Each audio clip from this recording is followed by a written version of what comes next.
오늘 함께 나눌 말씀의 제목은 Be on the same page with Jesus. 예수님과 같은 페이지에 있기입니다. 같은 페이지에 있다는 것은 무엇을 의미할까요? 같은 마음을 가진다는 것이고, 같이 있는 자가 하는 말을 이해하고 알아듣는다는 것입니다.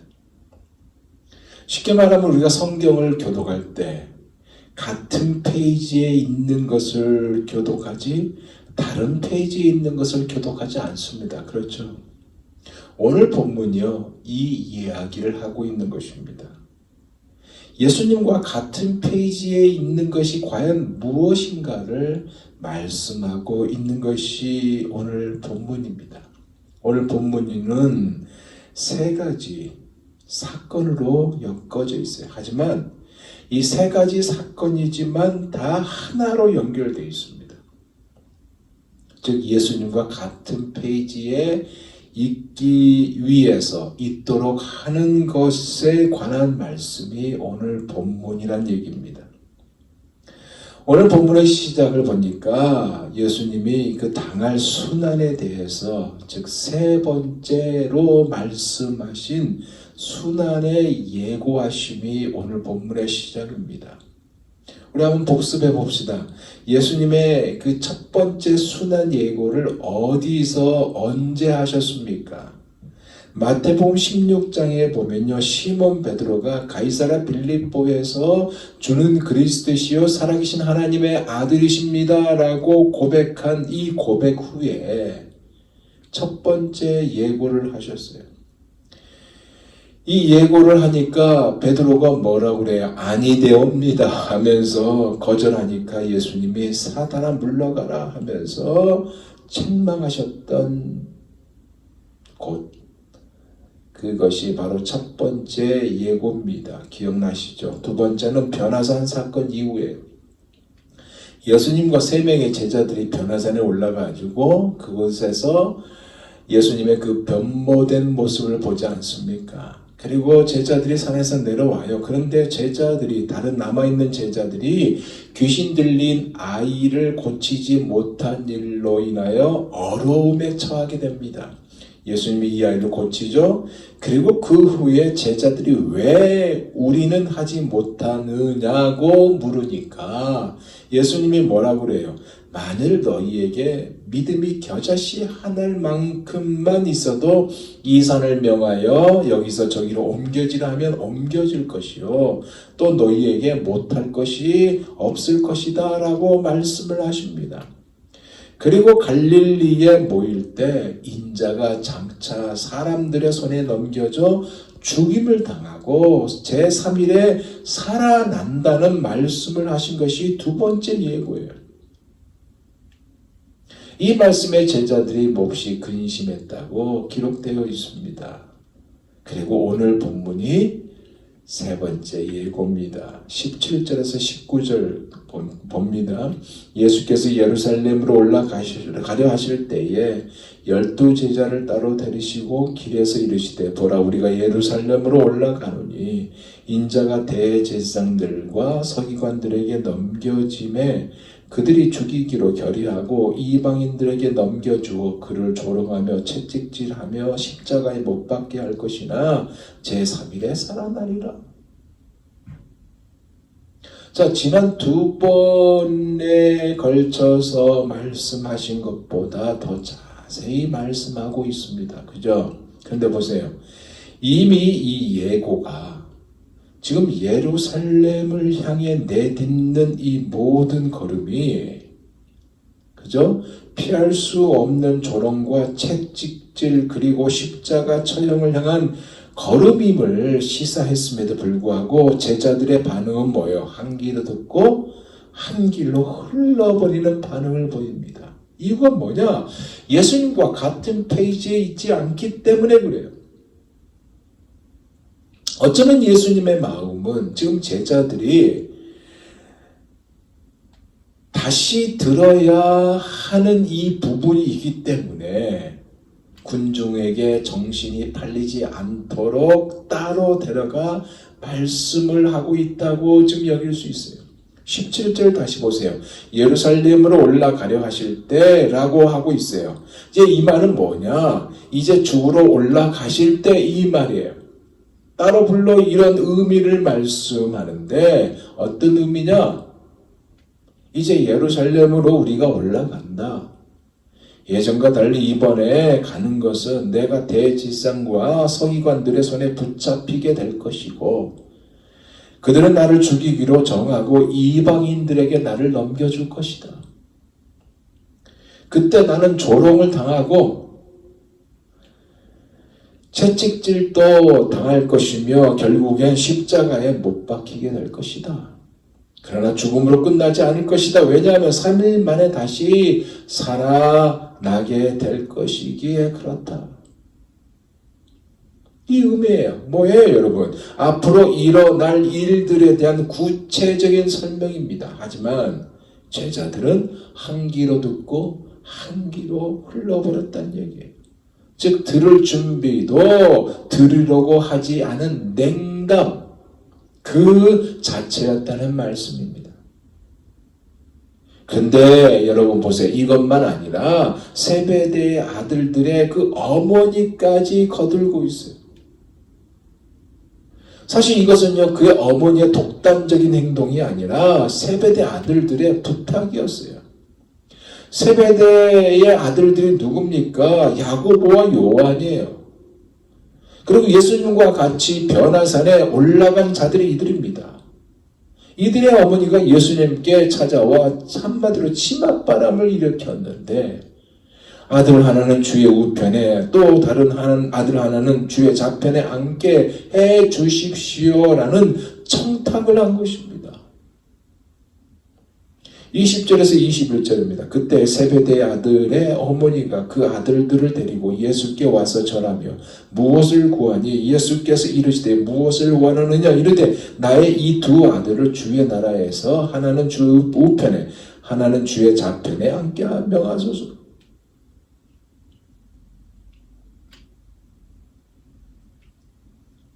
오늘 본문에서 마태는요, 세베대의 아들들의 어머니, 그녀의 이름이 누구인지 거론하고 있지 않습니다. 그러나 그녀의 이름은 살로메가 아닌가 추론해 볼 수 있어요. 살로메가 누구냐? 예수님의 어머니의 자매예요. 그러니까 예수님의 이모가 됩니다. 그러다 보니 야고보와 요한, 예수님의 사촌이죠.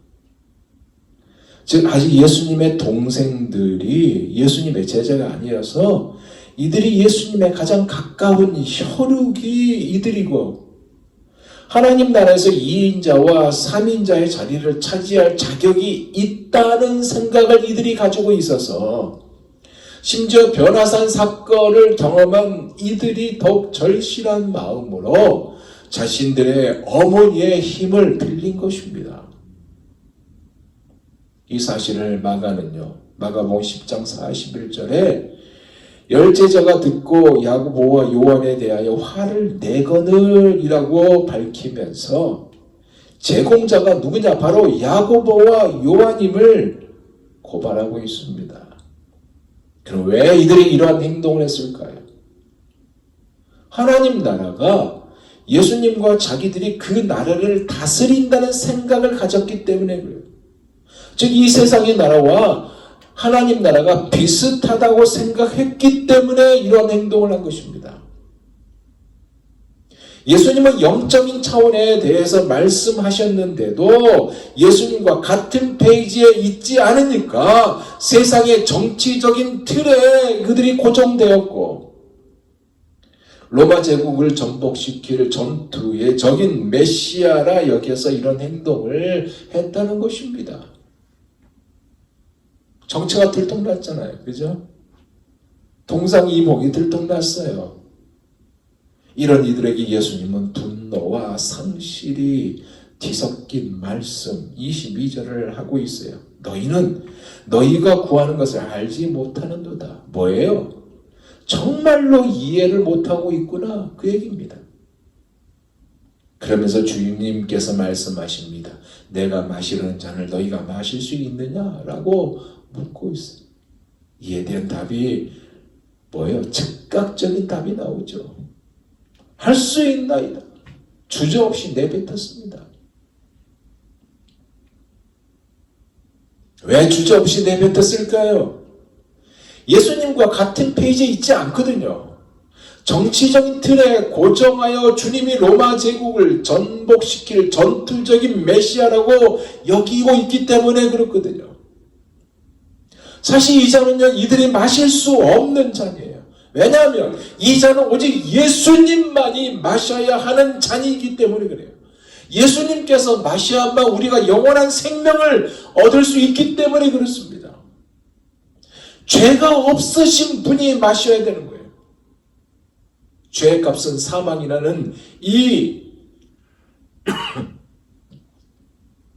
상황을 죄 있는 자가 마시면 지불할 수 없어요. 죄가 없으신 분이 마셔야 이것을 지불할 수 있는 것입니다. 그러기에 이들은 예수님이 무엇을 말씀하고 있는지를 전혀 눈치채지 못했어요. 그냥 이것은 일종의 승리의 전리품이라 생각을 한 것입니다.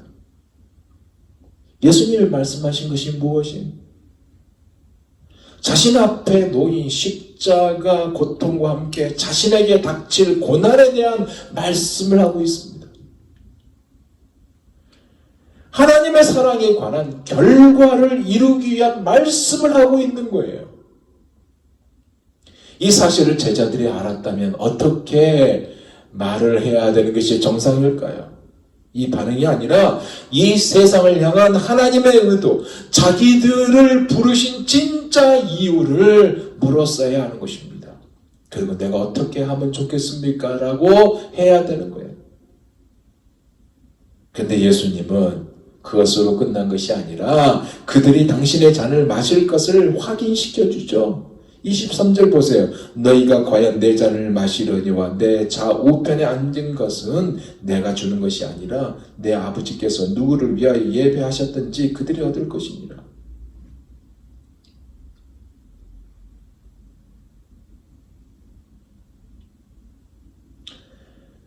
너희가 과연 내 잔을 마신다. 무슨 얘기인지 아세요? 순교자가 나온다는 얘기입니다. 비록 지금은 예수님과 같은 페이지에 있지 않지만 예수님과 같은 페이지에 있을 것이라는 말씀이에요. 야고보는요, 여러분, 헤롯에 의해 칼로 순교를 당합니다. 사도행전 12장 1절 2절 이렇게 기록되어 있어요. 그때 헤롯 왕이 손을 들어 교회 중에서 몇 사람을 해하려 하여 요한의 형제 야고보를 칼로 죽이니. 그러니까 야고보는 최초의 순교자예요. 전승에 따르면요, 60년 뒤, 약 60년 뒤 사도 요한도 핍박을 받고 투옥되었으며 고문을 받았고 나중에는 유배가 됩니다. 심지어 산채로 끓는 기름에 넣으려는 시도에서 살아남아 12사도 중 마지막 죽은 자가 사도 요한이에요. 그런 자신의 생애 마지막 말년에 가서 예수님이 드셨던 잔을 마실 것이라는 예수님의 말씀을 이해했어요. 그래서 계시록 1장 1장 9절에 하나님의 말씀과 예수를 증언하였으므로 말미암아 밤모라 하는 섬에 있으면서 요한계시록을 기록하였잖아요. 그러면서 자신을 뭐라고 표현했냐면 예수의 환난과 나라의 참음에 동참하는 자, 그렇게 표현했습니다. 오늘 이 사건을 기록하고 마태는 어떻고요, 여러분? 그는 에티오피아에서 칼로 순교를 당했습니다.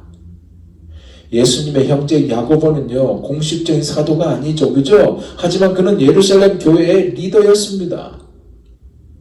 예수님에 대한 믿음을 거부하라고 강요했을 때 이 거부하지 않다가 템플 지역 동남쪽 100피트 높이의 탑에서 떨어뜨렸어. 야곱을 밀친 사람들이 야곱으로 떨어진 후에도 생명이 붙어있음을 보고 채찍으로 때려 죽여 그가 순교했습니다. 나다네일이라고 불리우는 바돌로메는요, 소아시로 간 선교사거든요. 오늘날의 터키에서 예수님을 증거하다가 아르메니아에서 간증을 하던 중 채찍에 맞아 순교하였고요. 안드레는 그리스에서 X자형의 십자가에서 순교했으며 베드로는 십자가에 거꾸로 매달려 순교했습니다. 도마는요, 인도에서 교회를 세우며 복음을 전하다가 창에 찔려 순교했습니다. 가룟 유다를 대신해서 선택된 마띠아도 돌에 맞아 순교했고요. 사도 바울도 네로 황제에게 참수당함으로 순교했습니다. 사랑하는 여러분, 제가 이 사도들이 어떻게 죽었는지 얘기했잖아요. 이거 중요하지 않아요. 중요한 것은 사도들 모두가 믿음을 위해 기꺼이 죽으려 했다는 것이고 주님이 마시던 잔을 마시기를 기뻐했다는 것입니다.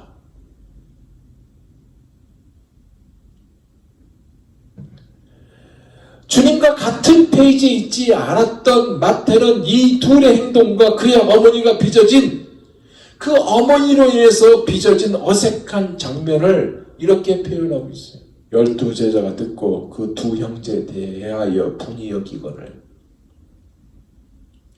자신도 몹시 화가 났다고 표현하고 있어요. 그죠? 왜 그랬을까요? 예수님과 같은 페이지 있지 않기 때문에. 세베대 어머니 때문에 들통난 거예요. 자기 자신도 들통났고 결국 이 이야기는 자신의 이야기고 예수님의 순환에는 관심이 없는 자가 바로 자기 자신이고 이제 왕이 되실 것이니 내 아들에게 좋은 자리를 주세요라는 이 부탁.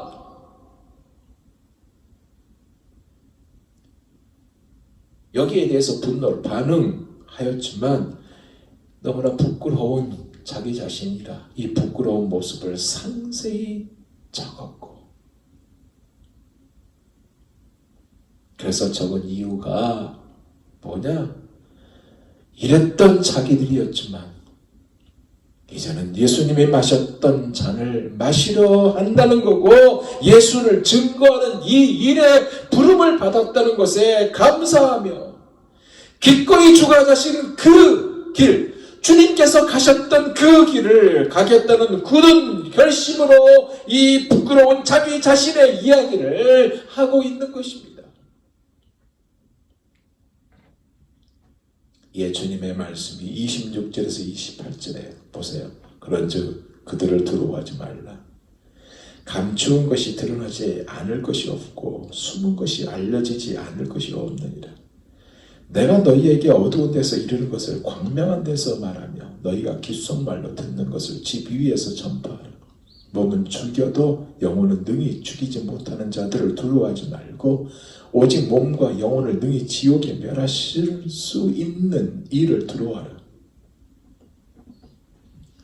준비가 안 되었던 제자들, 이들도 나중에 위대한 사도들이 되어 주님을 위해 쓰임을 받을 것이라는 말씀이죠.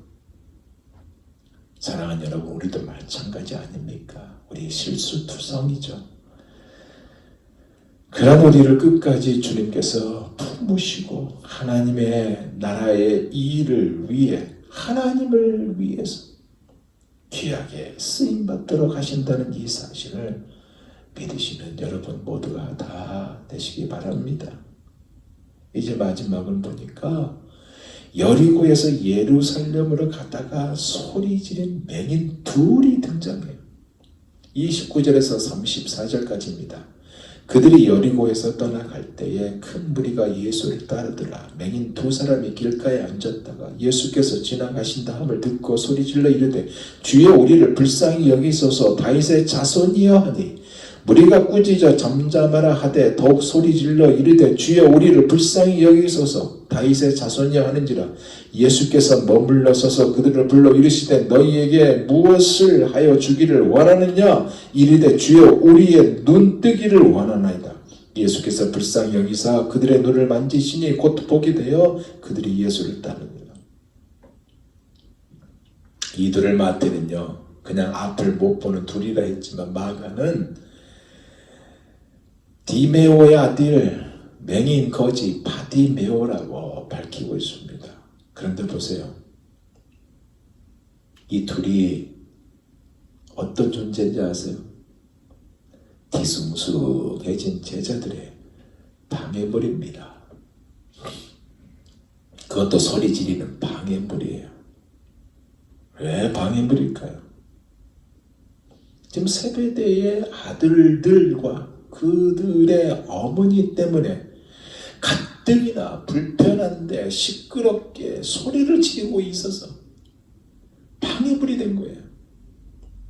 그런데 오늘 본문에 보니까 제자들이 보인 모습이 뭐예요? 어느 누구도요 그들에게 찾아가 사연을 듣지 않았다는 것이고 오히려 꾸짖었으며 잠잠하라고 명령을 했다는 것입니다. 즉 이들의 문제는 안중에도 없다 얘기예요. 하지만 예수님은 뭐예요? 멈춰서서 그들을 부르시고 질문하시며 들어주시고 불쌍히 여기셨고 눈을 만지사 보게 하였습니다. 그리고 그들도 예수님의 길을 따르기 시작했다고 기록하고 있어요. 무엇을 말하는 것일까요? 3년 동안 예수님을 따른 자기들은 말을 지극히 겸손하게 하는 자로 행동도 지극히 겸손한 몸짓으로 하는 자들이지만 그 안에는 욕망으로 포장되어 있다는 것이고 하나님의 나라를 이해 못하고 주님을 정치적인 메시아로 여겨 로마의 속국에서 벗어나면 한 자리를 차지하고자 하는 그런 자신들의 모습을 고발하고 있는 것입니다. 하지만 정작 앞을 못 본 이들은, 앞을 보지 못하는 이들은 예수님을 주님이라고 부르며 주님의 주권, 그분의 주권을 인정했다는 것입니다. 자비를 구하는 하찮은 존재였어도 왜 거지였습니까? 예수님의 능력을 인정했다는 것입니다.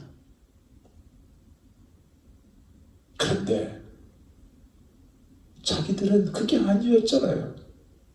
사랑하는 여러분, 우리의 일반적인 모습도요, 이 세베대의 어머니와 똑같고요, 세베대 아들들과 똑같지 않습니까? 예수님은 걸음을 멈췄어요. 그리고 그들을 본 앞에 부르시고 어떻게 도와주면 될지 물으셨어요. 십자가의 죽음이 기다리고 있는 시간에도 다른 사람을 위해서 사셨다는 얘기입니다. 열광하는 군중은 자기 생각만 하는 듯 했고 제자들은 누구 중 자기들 중 누가 제일 큰지를 놓고 다투고 있었어도 예수님은 가장 낮은 사람에게 관심을 보이고 몸을 낮추며 겸허히 섬기셨다 얘기예요. 그런데 자기들은 그게 아니었다. 그거 아닙니까? 그걸 고발하고 있어요. 이들의 요청은요 아주 단순했습니다. 심플해요. 제자들처럼 2인자 3인자 요구하지도 않았어요. 보는 것, 보기를 원했던 것, 이겁니다. 33절 보세요. 주여 우리의 눈 뜨기를 원하나이다. 바꿔 말하면 예수님과 같은 페이지에 있기를 원합니다. 그거예요. 예수님과 같은 페이지에 있으면요 단순해져요. 불쌍히 여기신 주님을 만나게 돼요. 주님께서 주저없이 만지시고 고치시는 이 주님만 바라보게 됩니다. 우리의 가장 연약한 부분을 친히 만져주시며 회복시켜줘요.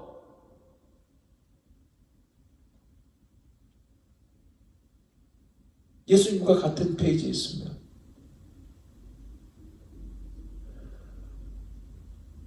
이제 말씀을 마무리합니다.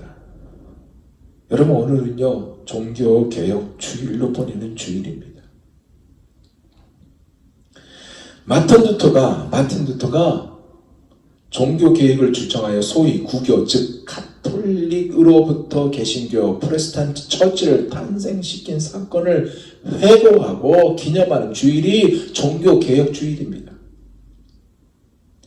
489년 전 있었던 이 종교개혁은 단순히 기독교 역사를 바꾼 것이 아니라 인류 문명과 세계 역사를 돌려놓은 거대한 변화의 사건이었습니다. 당시 부패하고 오만한 교회의 실상은 성직자로 있던 같은 동역자들에게도 마저 심한 혐오감을 주었어요. 결국 자성의 목소리가 아닌 척결과 개혁의 목소리가 터져 나왔습니다. 이 종교개혁주의들이 지금은 달력에 존재하는 길이 되어버렸어요. 심지어 교회의 성장도 멈춰버렸습니다. 정체돼 버렸어요. 기독교 문화가요 선두에 몰았는데 지금은 사회 문화에 밀려 변방 문화가 되어버렸습니다. 변방 문화가 사회를 선도하기보다는 뒤따라가기 바쁜 시대가 되어버린 이 현실에서 어쩌면 희망도 사라지고 있다 해도 그렇지만 아직까지는 교회는 희망의 아이콘입니다. 왜? 예수님과 같은 페이지에 머문다면 희망의 아이콘이라는 얘기예요. 그것이 뭐예요? 본질입니다. 여호와께로 돌아가는 것입니다. 하나님께로 돌아가는 거예요. 예수님께로 돌아가는 거예요. 그래서 같은 페이지에 머무는 겁니다.